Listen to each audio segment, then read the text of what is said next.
Bonjour à tous, vous êtes nombreux à me demander comment je suis devenu magicien, que ce soit sur internet, sur mon site www.magicien.fr ou alors à l'issue de prestations. C'est souvent une question qui revient, mais comment vous êtes devenu magicien, comment on devient magicien. Donc voilà, je vais vous expliquer mon parcours, comment ça s'est passé. Alors j'ai commencé tout petit, j'avais 7 ans. Alors tous les magiciens disent ça, mais moi c'est vrai, j'ai des preuves. En fait j'ai réellement commencé à 7 ans, c'est le Père Noël de mon parrain qui m'a apporté une boîte de magie qui était Magie 2000 avec en photo dessus Kassaji avec inscrit Oscar mondial de la magie. Alors ça c'est amusant parce que c'est quelque chose qui n'a jamais existé, l'Oscar mondial de la magie, mais c'était une boîte qui était absolument extraordinaire et j'invite tous les fabricants de boîtes de s'en inspirer, d'essayer d'en trouver une et de regarder comment elle était faite parce qu'elle était vraiment très très maligne, à savoir que c'était une boîte pour enfants et l'intégralité des accessoires qui étaient à l'intérieur était fait à la taille des enfants. Il y avait des boules Excelsior avec des petites boules, pas des boules de 4 cm comme les boules d'adultes, dont les enfants n'auraient rien pu faire, un FP à la taille d'enfant, enfin voilà, tout était fait vraiment exprès, ce qui veut dire que l'intégralité des tours était réalisable par un gamin de 7 ans comme moi à 10-12 ans sans aucun problème. Et ça c'est vrai que c'est sympa, du coup c'est super motivant parce que ça donne envie d'apprendre. Et je me souviens en fait j'ai eu la boîte et le jour même j'ai fait mon premier spectacle qui devait être tout raté mais c'était rigolo et je me souviens que j'ai eu mon premier cachet, on m'avait donné je sais plus, peut-être 1 franc, 2 francs, 10 francs, enfin c'était vraiment très symbolique, mais je m'en souviens, c'était vraiment sympa. Et c'était ma première représentation en public. Alors, encore une fois, tout était raté, mais c'est pas bien grave, ça m'avait plu, puis surtout le plaisir d'avoir des parents attentifs qui regardaient ça avec les yeux de parents qui regardent leur gamin faire un miracle. C'était assez rigolo. Et puis, parallèlement à ça, un petit peu plus tard, il y a eu une émission de magie à la télé qui a été également absolument extraordinaire, qui s'appelait Il y a un truc, avec Gérard Majax, dans lequel le principe était simple. En fait, il y avait des personnes autour d'une table, il montrait un tour, enfin il exécutait, et en fait, les spectateurs et les téléspectateurs devaient essayer de décortiquer la méthode, de trouver comment ça se passait, comment il avait fait. Et je ne sais plus s'il y avait quelque chose à gagner, mais ce qui est sûr, c'est que régulièrement, donc, on apprenait un tour de magie, puisque quand les spectateurs avaient trouvé, donc Gérard Majax le décortiquait bien, l'expliquait, et ça en faisait quelque chose qui était assez ludique, dans lequel on pouvait vraiment apprendre des choses régulièrement. Je pense que par semaine, on pouvait apprendre 1 ou 2 tours. Un petit peu plus tard, on a eu une autre émission de télé, et là, c'était un autre déclencheur, c'était la caverne d'Abracadabra. Alors, la caverne d'Abracadabra, c'est une émission dans laquelle on retrouvait un petit peu de tout. Il y avait de la magie, il y avait du dessin, il y avait James Hodge qui faisait des choses qui étaient assez rigolotes. Il y avait il y avait un tableau blanc, et puis les gens faisaient des gribouillages, et puis lui transformait ces gribouillages en véritables dessins, en les continuant, et ça faisait des choses qui étaient assez sympas. Et il y avait quelqu'un que j'adore encore aujourd'hui, c'était Gaëtan Bloom. Alors Gaëtan Bloom, il était habillé avec un costume de chinois, et je me souviens un peu plus tard, je devais avoir peut-être 10-12 ans, je me suis fabriqué le costume de chinois de Gaëtan Bloom. Alors c'était sûrement à l'époque de l'émission de télé, donc la caverne d'Abracadabra, et je faisais des spectacles avec un costume que je m'étais fabriqué moi-même. J'avais demandé du tissu et puis j'avais découpé, j'ai fait une espèce de robe avec 2 yeux, j'ai mis des boules de baby-foot pour faire les yeux qui bougent, enfin c'était assez sympa. Et là pareil, écoutez, j'ai commencé à apprendre des choses, j'achetais des boîtes de magie, il y avait Gérard Majax qui avait sorti une boîte de magie, il y a un truc avec des tours. Alors il n'y avait pas cette question de taille au doigt d'enfant, c'est quand même plus pour les plus grands, mais on avait des tours qui étaient pas trop mal. On commençait à parler d'empalmage, de choses comme ça. Et puis il y a une autre boîte que j'ai eue vers le même âge, toujours vers 10-12 ans, c'était le maître sorcier. Et alors le maître sorcier, c'est pareil, c'était une boîte qui était absolument merveilleuse, avec des tours de cartes, avec des tours de cordes, avec des accessoires, pareil, qui étaient bien ficelés, qui étaient bien faits. Et cette boîte, malheureusement, je ne l'ai plus. mais c'était vraiment quelque chose de bien. Par contre, j'ai toujours les explications, j'ai toujours la notice. Alors c'est marrant parce que maintenant c'est à 40 ans, quoi. Mais je l'ai toujours. Donc voilà, j'ai commencé la magie comme ça. C'est vraiment mes vrais débuts, dans lesquels j'étais pas du tout magicien, mais voilà, je bricolais. Et quand j'étais en seconde, donc là c'est quand même plus tard, un jour il y a un type de ma classe, il me fait disparaître une carte, il me fait un back in front. Et je lui dis, c'est facile. Il me dit, mais non, mais c'est pas facile, tu sais pas le faire. Je fais, si, fais voir ta carte. Et puis je lui ai fait la même chose. Et du coup, on est devenus super potes, c'est Patrick Froment. Et puis on se voyait tous les mercredis, alors un coup chez lui, un coup chez moi. Et ça a été génial parce qu'on s'est suivis, je crois, pendant 2 ou 3 ans à l'école, quasiment peut-être jusqu'au bac, je sais plus, peut-être pas, mais enfin on est bien restés 2 ou 3 ans ensemble. Et là on se voyait régulièrement pour se faire des tours. Donc là pareil, l'avantage c'est que, je devais travailler un tour pour lui montrer, parce que c'est normal, et puis j'étais content aussi de lui montrer des tours, et puis lui il me montrait des tours de son côté. Et là, pareil, on avait fait un spectacle tous les deux qui était sympa. Alors là, c'est nos premiers, et mon premier vrai spectacle, c'était pour un centre de loisirs. Et puis, ils nous avaient payé le soir. On avait fait, alors je ne sais plus combien ils nous avaient payé. On avait peut-être eu, à l'époque, je ne sais pas, 50 francs en France, 50 francs chacun. Enfin. Mais on avait fait un spectacle qui était sympa, qui a duré 2 heures. On avait un décor improbable fait à base de papier d'aluminium. Mais voilà, on avait fait des trucs qui étaient pas mal. On avait fait de la télépathie, on avait fait du mentalisme, on avait fait de la magie. Donc c'était assez rigolo. J'avais rencontré, grâce à Patrick, ma première boutique. C'était à l'époque, alors c'était pas vraiment ma première boutique. Ma première boutique de magie, c'était l'Académie de magie à l'époque où était rue Notre-Dame de Lorette, de Georges Proust. Et alors là, c'était un gouffre à pognon. C'est-à-dire, j'ai dépensé des sous là-dedans, c'était un truc de fou. Pourquoi j'ai dépensé plein d'argent? Parce que, il n'y avait pas beaucoup de boutiques de magie et j'aimais ça, et donc j'avais envie d'apprendre des choses. Et 2, je suis tombé dans les catalogues, que j'ai toujours d'ailleurs, de l'Académie.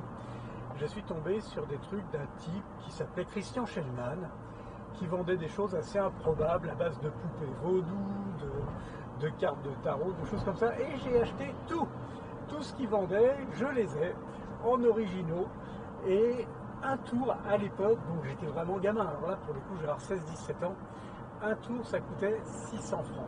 600 francs à l'époque, c'est autant dire que je cassais ma tirelire. Et j'avais vraiment plus de sous après, hein. C'est vraiment, tout y est passé. Et j'ai acheté des trucs de magie bizarre. Et autant il y a des choses que je comprenais, genre runes, Zodiac, Brainstorm, il y avait des choses que je comprenais, mais un jour j'ai eu un problème avec Zodiac, où là le type il dit qu'avec des cartes il est capable de deviner la date de naissance de quelqu'un, et moi je me dis le type il est complètement frappadingue, ça marche pas son truc. Et je comprenais rien, je comprenais pas les explications, je me dis qu'est-ce que c'est que ça? Moi je cherchais des tours de magie un petit peu comme pour entre guillemets vaudou, où on est quand même sur quelque chose de très rationnel. Ou sur runes, où il utilisait des runes, mais pour faire des routines qui parfois avaient un rapport avec des tours de pièces en fait. Donc c'était assez malin. Mais voilà, je me retrouve avec ce truc de Zodiac, avec une description qui est absolument énorme. Hein. Vous allez découvrir la date de naissance de votre spectateur. Et je dis le truc et je comprends rien. Et Christian Schellmann vient faire une conférence plus tard à Paris Magique. C'était dans la galerie Le Sévrien, c'était Guy Lord qui tenait ça, donc on était sur une période un petit peu avant, je crois, le 13e, dans l'ordre. Paris Magique avait déménagé dans le 13e après. Donc on était dans la galerie Le Sévrien, et Christian Schellmann vient faire une conférence donc, sur le blitz, une technique de cartes, de contrôle de cartes. Et moi je me dis, bon, le type, j'ai acheté plein de trucs, il faut que j'aille le voir, et je me souviens vraiment bien de cette journée parce que c'est énorme. Alors là, pour le coup, j'étais, je sais pas, je devais avoir quoi, peut-être 18, 19, 20 ans, je sais plus. Bon, autant dire un gamin. Et j'arrive, et là, il y a Christian Schellmann que je croise, et puis je vais le voir, donc je lui tends la main, je dis bonjour, je me présente, Xavier Nicolas, vous êtes un escroc. Et il me dit, ah bon, pourquoi? Oui, parce que bon, j'ai acheté vos trucs là, de Zodiac. Et ça marche pas, c'est pas possible, vous pouvez pas deviner la date de naissance avec un jeu de cartes. Et il me dit si ça marche bien. Et il fait sa conférence. Et pour une conférence, alors pour ceux qui ne connaissent pas, il y a une personne qui va venir s'asseoir à côté du conférencier et qui va subir, entre guillemets, tous les tours de magie qui vont être expliqués après. Mais il faut un cobaye, donc il faut quelqu'un. Et il me prend moi, il me dit, bah tiens, viens. Et donc pendant 1 heure, je suis passé un peu pour un neuneu parce qu'il me faisait des tours que je ne comprenais pas, mais comme tout le monde, puisque c'est un peu le concept. Et donc il montrait ses tours. Et à la fin, il les explique, donc il fait sa conférence où il explique sa technique, tout ce qu'il en a fait. Et en finalité, il dit, je voudrais faire maintenant un truc qui n'était pas prévu comme ça. Et là, il me balance Zodiac dans la tête et il me trouve ma date de naissance. Et là, je le regarde, je lui serre la main et je lui fais, ok, d'accord. Et là, il y a eu une espèce de déclic, en fait, qui a été, c'est possible. Et s'il lui y arrive, il n'y a pas de raison que j'y arrive pas. Alors je me suis replongé dans les explications de Zodiac et j'ai compris qu'en fait, il ne fallait pas trouver un tour de magie. Il ne fallait pas trouver de la manipulation, il fallait juste trouver de la psychologie, il fallait trouver du code reading, des tas de choses. Et j'ai compris en fait la mécanique. Donc j'ai réussi à faire Zodiac, que j'ai transformé après de mon côté. C'est en fait, moi je le fais plus avec des cartes à jouer, mais je le fais avec des cartes de tarot, mais la mécanique est la même.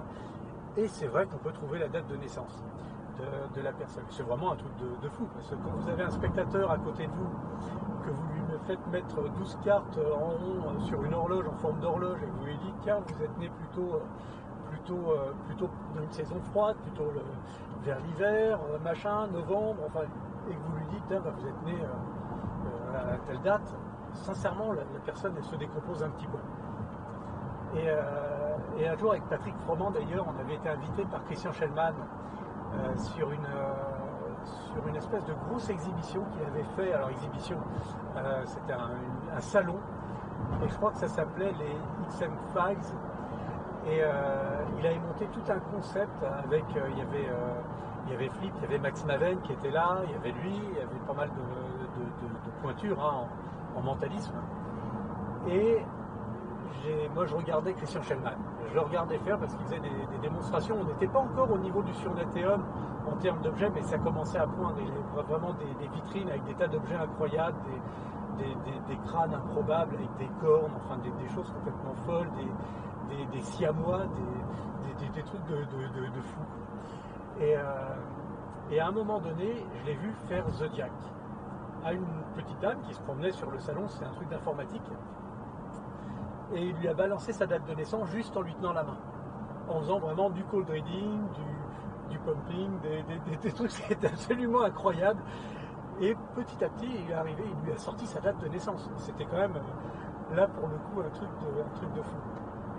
Donc ça, c'était, en fait, ça m'a emmené petit à petit vraiment dans ce monde un peu curieux qu'on appelait la magie bizarre. C'est-à-dire, j'ai commencé donc comme tout le monde par la magie traditionnelle, par les tours de cartes, parce que avec un jeu de cartes, on peut faire des milliers de tours, donc c'est quand même pas mal. J'avais toute une grande bibliothèque des Very Best Of, qui était éditée par Magix, par Jean-Pierre Hornecker, avec les Paul Curie, les Paul Garcia, toutes les grosses pointures américaines, traduites par Richard Volmer.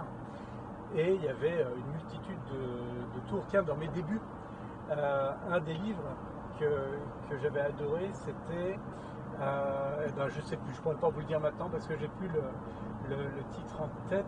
Ah mince, c'était un bouquin qui était génial parce qu'il expliquait surtout les techniques. Dans ce bouquin, il y avait toutes les techniques, les comptages, les Hemsley, les optiques, les Hamann, il y avait tous les comptages étaient dedans avec des tours avec. Donc pour le Hemsley, on retrouvait les huiles et l'eau, les choses comme ça. Et donc c'était vraiment un bon bouquin. C'est dommage, j'ai perdu le titre, mais je vous le retrouverai, je le mettrai sûrement dans les liens en bas. Et donc j'ai commencé par les tours de cartes. Et là, suite à cette découverte de Christian Schellman, je me lance dans la magie bizarre. J'ai continué à acheter les trucs de Christian Schellman, j'ai des choses qui sont en quantité ultra limitée, où il y a des explications vraiment qui sont super. J'ai eu le plaisir de rencontrer Christian Schellman en Belgique sur un autre événement où je travaillais. C'est pour le groupe Accor. Et ça, pareil, c'est rigolo parce que je travaillais en Belgique pendant une semaine. Donc, c'est le directeur de la communication qui m'avait fait venir. C'était un ami. J'avais donné des cours de magie. Enfin, voilà. Donc, vraiment, ce que c'est vraiment très, très bien. C'est Pierre-Michel Kaufmann. Et il me fait venir donc en Belgique pendant une semaine avec tous les gros directeurs de tous les grands hôtels. C'était au Mercure de Bruxelles, au grand hôtel de Mercure de Bruxelles. Et un soir, il me dit, un jour, il me dit, tiens, ce soir, on va dans un château et tu vas bosser avec une voyante. Alors moi, je dis, bon, bah, c'est cool, ouais, pourquoi pas. Bon, une voyante, moi, ça me gêne pas, ça m'empêche pas de faire mon boulot. Et j'arrive, et la voyante, c'était Christian Schellmann. J'ai trouvé ça marrant. Et donc, du coup, on discute, machin, parce qu'il se souvenait de moi, bien entendu, on avait été un petit peu en contact. Et de là, je vais voir mon copain, donc directeur de la communication, et je lui dis, ce soir, c'est cool, parce que tous les deux, on va rien faire. Moi, je vais pas bosser, toi non plus, tu vas pas faire de communication, et tous les deux, on va aller voir lui. Parce que ça vaut le coup, et il faut qu'on le voit. Et j'ai vu Christian Schellmann en prestation. C'est-à-dire vraiment dans un contexte avec 30 directeurs des plus grands hôtels du groupe Accor. Et sincèrement, j'ai vu un truc de fou. C'est vraiment 30 personnes, moyenne d'âge 50 ans, les pieds sur terre, bien ancrés dans le cartésien. Et je les ai vus, comme je dis, avec la bouche ouverte, le filet de bave qui coule, en train d'écouter ces histoires, et c'était absolument extraordinaire. Et moi, donc, j'avais commencé à faire de la magie bizarre, et c'était un déclencheur qui était sympa, parce que je commençais à faire de la magie bizarre depuis un petit moment, mais je ne savais pas comment le présenter. Parce que c'est quand même quelque chose d'assez curieux, la magie bizarre. Il faut du temps, il faut de la place, on est habitué à faire du close-up, on fait des tours de cartes, des cordes, des anneaux, des foulards. Mais en aucun cas on fait de la magie bizarre pendant un repas, quoi. Les gens, ils n'ont pas le temps, ils sont en train de manger, il n'y a pas de place sur la table. Et là, j'ai eu un déclic, qui était le deuxième. Le premier déclic, c'était donc quand je l'ai vu, quand il m'a fait Zodiac, où je me suis dit, ok, c'est faisable, la magie bizarre, ça marche bien. Et ça fonctionne, c'est efficace. Et là, le deuxième déclic, c'était, ok, c'est faisable, mais maintenant, je sais dans quel cadre c'est faisable et comment il faut le faire. La magie bizarre, ça ne se fait pas à table, c'est pas un truc qu'on va faire pendant que les gens mangent. La magie bizarre, c'est un spectacle. Et là, j'ai monté mon premier spectacle, qui était uniquement de magie bizarre, qui s'appelait Anamorphose, qui a tourné pendant des années et des années, uniquement en soirée événementielle. C'est vraiment uniquement fait pour les entreprises. Et j'ai eu des groupes qui allaient de 5 personnes. Mon plus petit groupe, c'est 5 directeurs de Thalès. C'était au château des Ménules.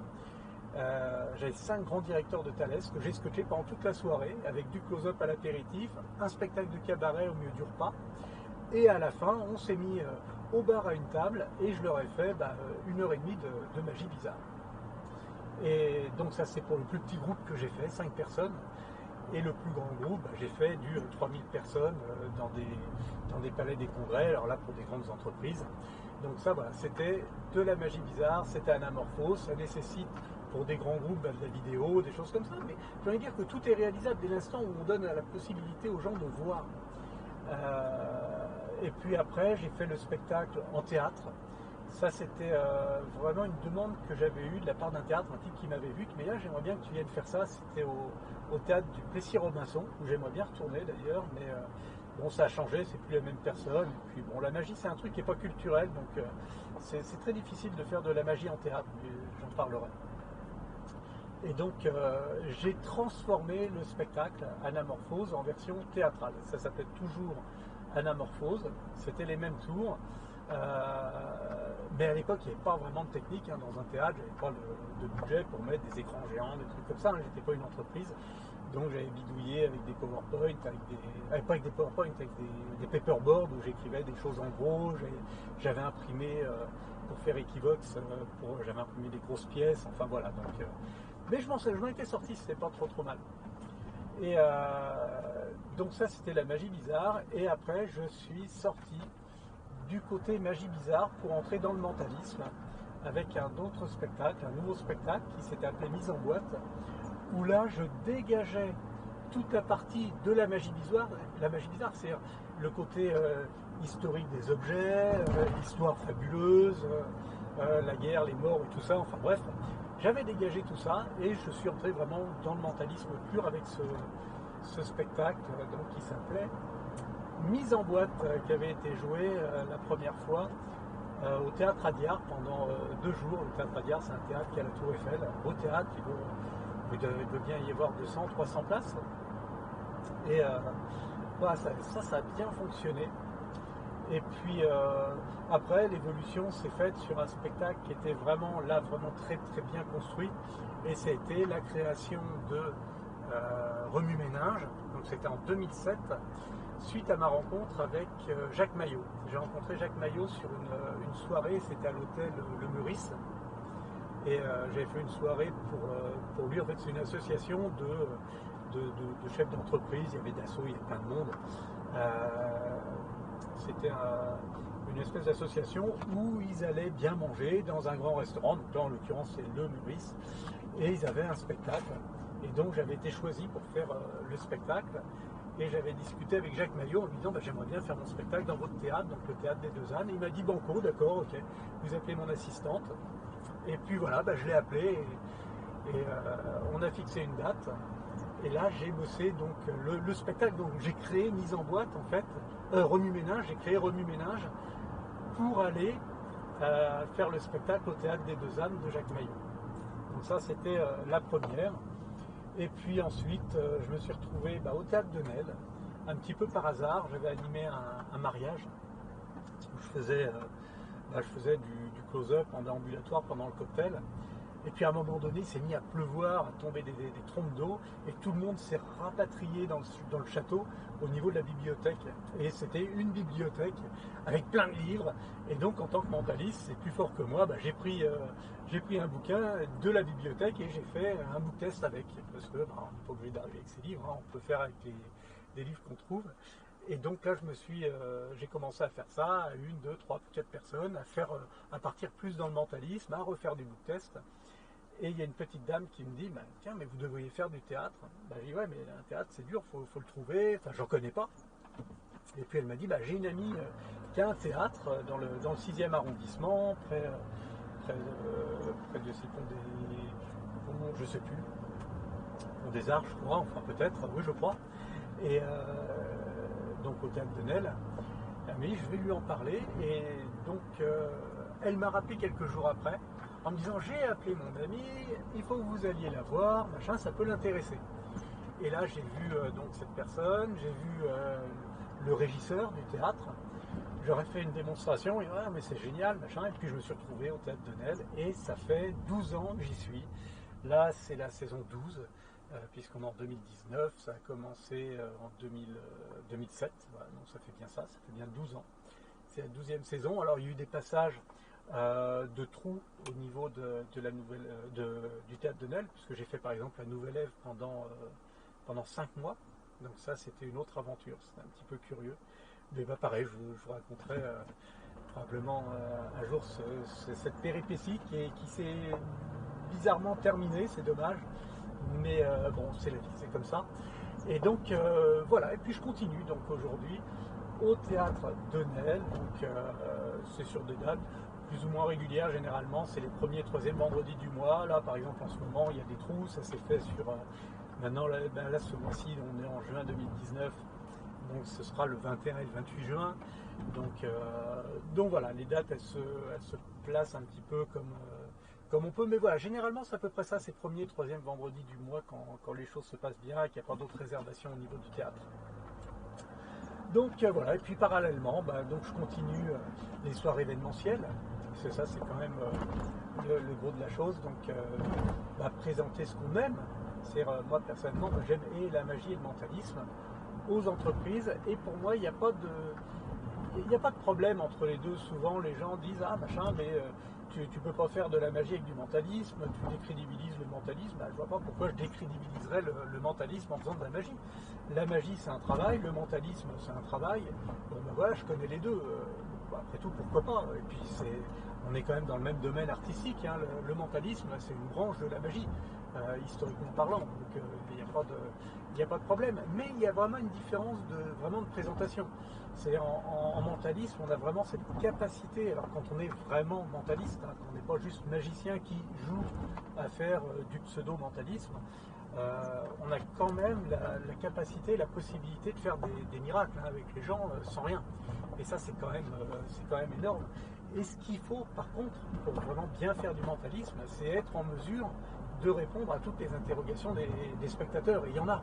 Parce que c'est quand même pas normal d'avoir un type qui vient lire ce que vous êtes en train de penser dans votre tête directement. Donc, il faut être capable d'argumenter, d'expliquer, de justifier les choses. En magie, on n'a pas besoin de ça. En magie, on est fort, on fait un tour, le type il fait « waouh, le type il est fort ». Et puis, globalement, ça s'arrête là, on laisse un bon souvenir.